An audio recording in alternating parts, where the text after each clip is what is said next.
দিতে পারে নাই।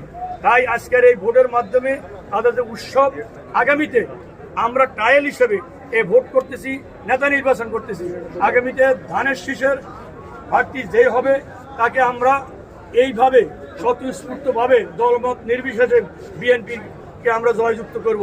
আমরা 99টা ওয়ার্ড, তার মধ্যে আজকে আমরা 2টা ওয়ার্ডে শেষ করলাম, কিন্তু আগামীতে ইনশাআল্লাহ আমরা আরও মানে এটাকে যাতে আরও বেগবান করা যায়, আমরা ট্রায়াল কেস হিসেবে 2টা করলাম।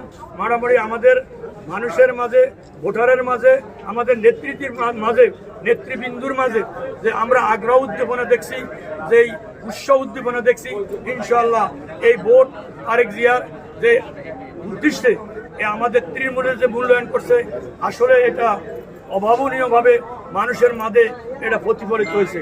তাই আজকের এই কেন্দ্র পরিদর্শনে আসি আমি আমাদের দেশনায়ক তারেক রহমানকেও আমরা ধন্যবাদ জানাই। আমার পাশে লক্ষ্মীপুর জেলার সিনিয়র যুগ্ম আহ্বায়ক যুব দলের উপস্থিত আছেন।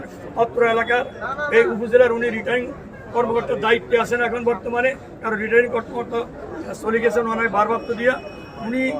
ওনার আজকের এই ভোটের ব্যাপারে উনিও কিছু বলবেন এই আশা ব্যক্ত করে আমার বক্তব্য শেষ করলাম।